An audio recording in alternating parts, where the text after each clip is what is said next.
Olá galera, tudo bem com vocês? Como é que vocês estão? Sejam bem-vindos ao Bio a Vida. Hoje aqui uma aulinha especial diferente. Nós vamos na botânica, nós vamos viajar dentro da botânica, analisar algumas questões ligadas às angiospermas. Lembra na aula passada que eu caracterizei as angiospermas para vocês? Vocês vão ver o vídeo lá no nosso canal, tá? Caracterizei as angiospermas, as características básicas. Eu disse para vocês que angiosperma significa esperma, semente, anjo, urna. É uma semente dentro de uma urna, que o nesse é o fruto.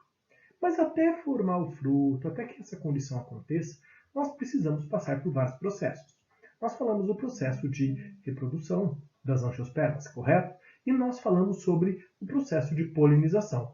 Então é isso que a gente vai falar nesse momento, a polinização. Olha que bonitinha essa imagem, né?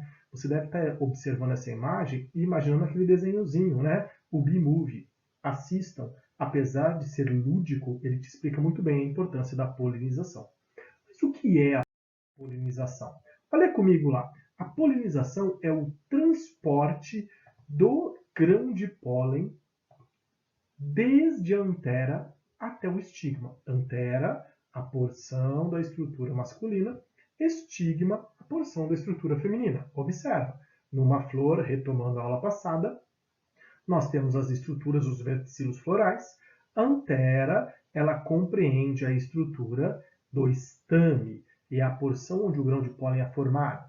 O estigma, a porção alta do pistilo, da estrutura do gineceu. Então, a transferência do grão de pólen da antera até o estigma é o que nós chamamos de polinização. Isso aqui, ó.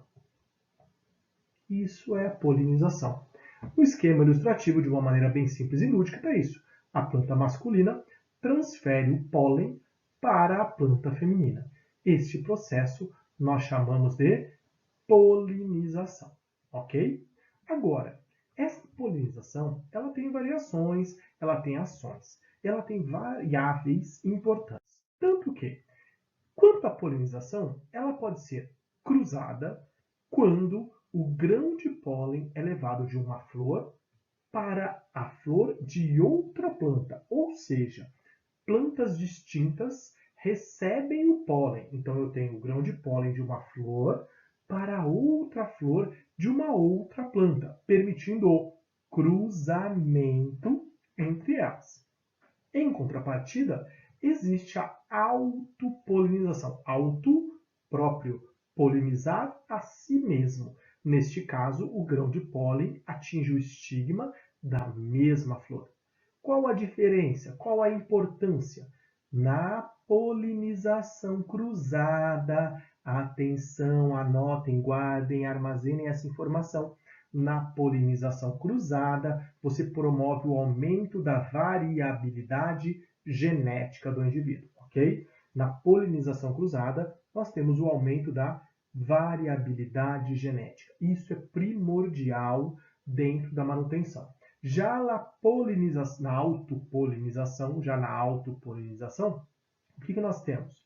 Nós temos uma facilidade de reprodução, principalmente quando há um número restrito de vegetais dentro de um mesmo ambiente. Então a autopolinização se faz importante nessa condição, quando você tem um número restrito de espécies naquele determinado ambiente, facilitando essa condição, ok?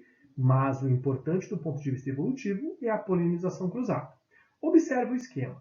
Quando você tem uma abelhinha levando o pólen de uma flor para outra, nós temos uma polinização cruzada. Quando esse grão de pólen sai aqui da antera e vai para o estigma da mesma flor, como ilustrado no item A, nós temos uma autopolinização. Beleza? Agora, o que é interessante na natureza? É fazer a polinização cruzada, correto?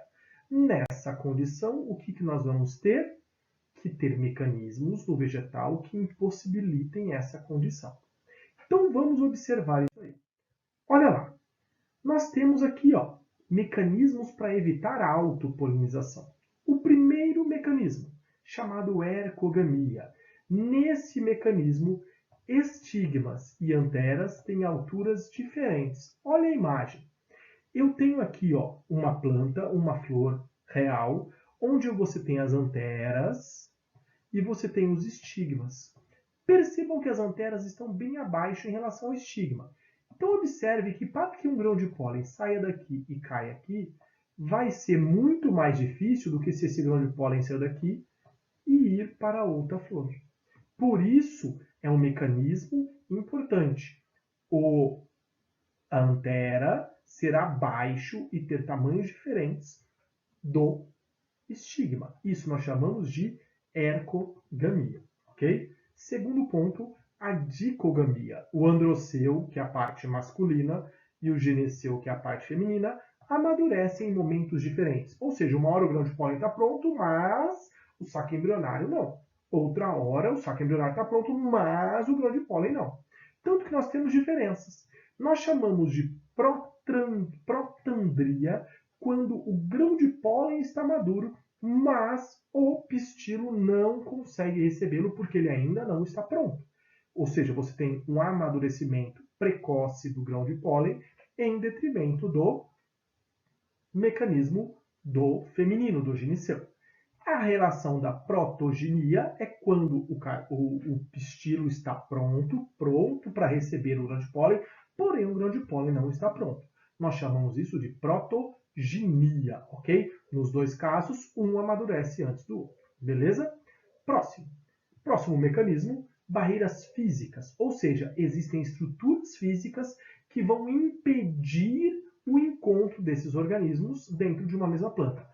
Existem pétalas, estruturas diferenciadas dentro de um vegetal, nós chamamos de petalóides. Esses petalóides são estruturas que impedem que o grão de pólen encontre o estigma da mesma planta, ok? Barreira física.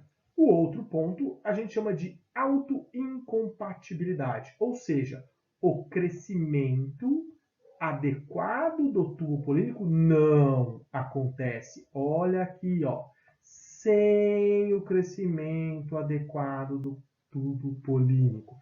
Então, o tubo polínico ele não cresce de maneira adequada, porque não existe, ele precisa ser reconhecido para desenvolver o tubo. E ele, como ele não é reconhecido, ele não se desenvolve.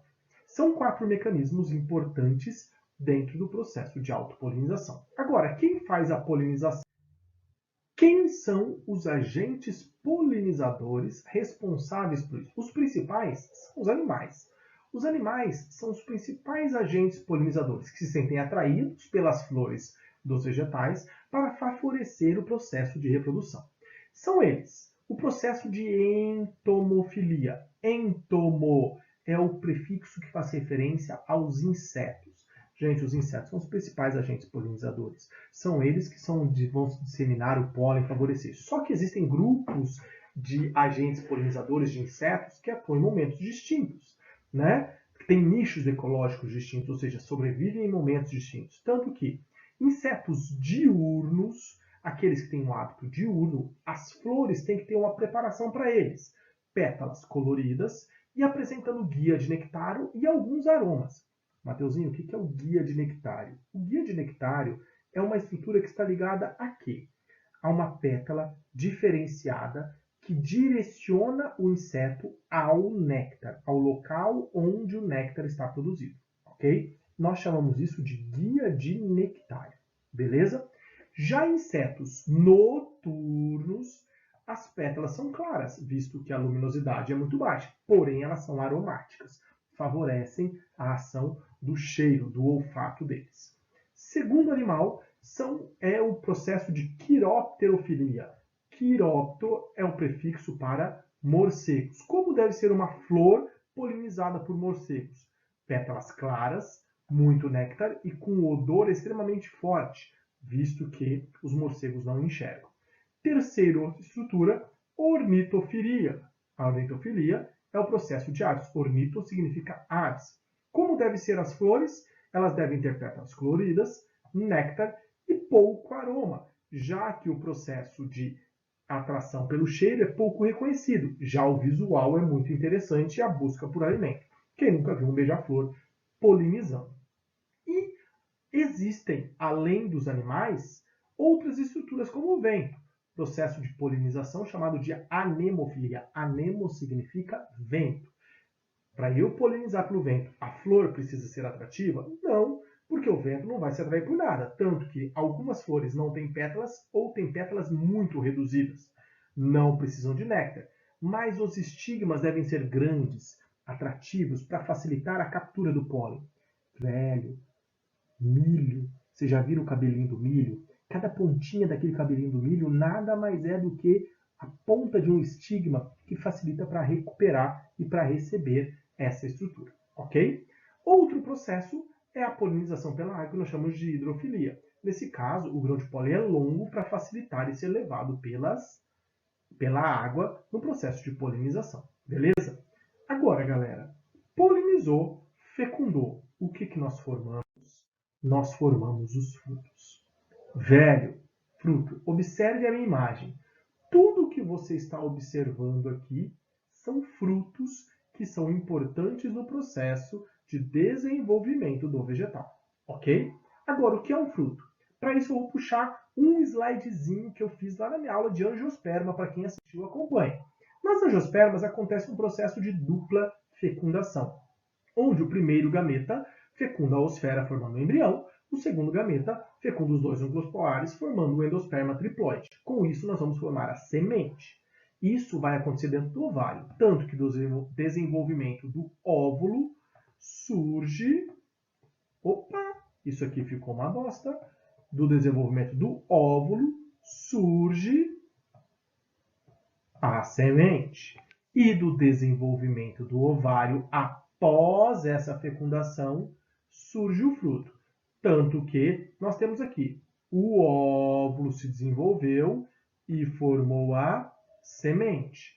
O ovário se desenvolveu e vai formar a estrutura que nós conhecemos como fruto. Fruto verdadeiro é tudo aquilo que surge do desenvolvimento do ovário. Isso você tem que ter em mente. Qualquer estrutura que foge a esse desenvolvimento não é fruto. Beleza? Então vamos aos frutos. Vamos a eles. Quais são as partes de um fruto? Um fruto, ele tem camadas. São o exocarpo, o mesocarpo e o endocarpo. Exocarpo também chamado de epicarpo.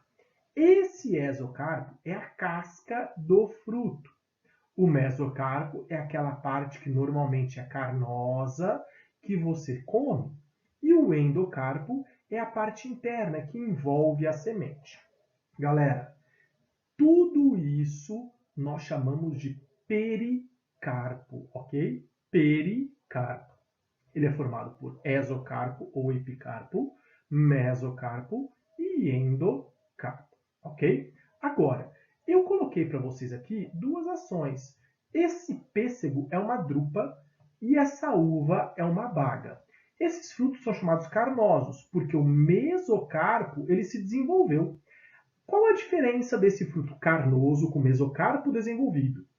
A drupa, ela tem esse mesocarpo desenvolvido e tem uma única semente rígida, dura, como o pêssego, como a manga, como o abacate. Agora, a baga é um fruto que pode ter várias sementes, o mesocarpo desenvolvido e a semente é mais molezinha, como, por exemplo, nós observamos aqui a uva, né? A laranja ou até mesmo o mamão. São frutos do tipo baga, beleza? Várias sementes, organizados isso. Só uma pausa. Fruta é um termo comercial que se utiliza. Fruto é tudo aquilo que se desenvolve a partir do ovário. Tudo que tem semente dentro é chamado de fruto, beleza? Vamos para os tipos de fruto. Que tipos de fruto nós encontramos? Os chamados frutos simples, formados a partir do pistilo com um ou alguns carpelos. Por exemplo, aqui está um abacate. Um carpelo formou essa semente, desenvolveu o fruto. Ou vários carpelos. Sim, o tomate é um fruto simples. Cada carpelo origina uma semente, beleza? Já nós temos os frutos agregados, formados por diversos ovários independentes em uma flor. Então tem vários ovários em uma flor. Por exemplo, a framboesa. Olha lá, a framboesa. Você vê várias bolinhas representando um fruto agregado. O próximo fruto é o fruto múltiplo, formado por vários pistilos em várias flores. Por exemplo, a jaca. Cada gominho da jaca é derivada de um pistilo derivado de várias flores. E os frutos secos? Seco é porque o mesocarpo não se desenvolveu. Ele é chamado deiscente porque ele se abre para liberar a semente. Por exemplo, a vagem do feijão, da soja ou da ervilha. É um fruto seco, a vagem. Todo vegetal cuja vagem é um fruto nós chamamos de leguminosas, ok? Então ela desenvolve isso. É um fruto deiscente porque se abre para liberar semente. Ou existem os frutos indeiscentes, que não se abrem para liberar semente. Por exemplo, o milho. O milho tem um fruto que reveste o grão e não se abre, ok? Agora, nós temos os pseudofrutos. Lá na biologia, o prefixo pseudo significa falso. É um falso fruto. Por quê? Não é o ovário que se desenvolve, mas sim outras partes do vegetal que se desenvolvem na formação de um fruto. Por exemplo, nós temos aqui a maçã. Existe uma estrutura que é um tecido chamado de túbulo floral. Esse túbulo floral se desenvolve. Onde é o fruto da maçã? É apenas essa estrutura aqui, ó, é o fruto da maçã. Todo o resto é um pseudofruto. Nós temos os morangos. Os morangos se originam de vários receptáculos florais.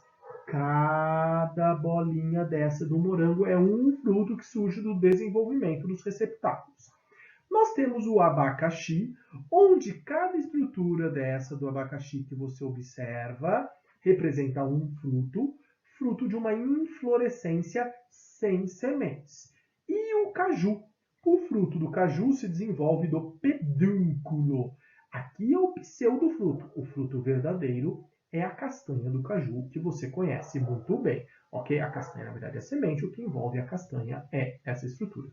E, por último, nós temos os frutos partenocárpicos. São os frutos sem sementes, onde não há fecundação do óvulo. Laranja Bahia, limão Tahiti, não tem sementes, bem como a banana. A banana é um fruto partenocárpico. Ok? Tranquilo isso? São bases que a gente desenvolve vinculado aos frutos. Tranquilo? Dê uma olhada, busque essa informação. Lembra lá, hein, galera? Estudar os frutos e o processo de polinização são fatores importantes. Fruto, dispersão, fundamental para isso, ok? Lembra comigo, Bio é Vida, Mateuzinho com vocês. Beijo e até a próxima.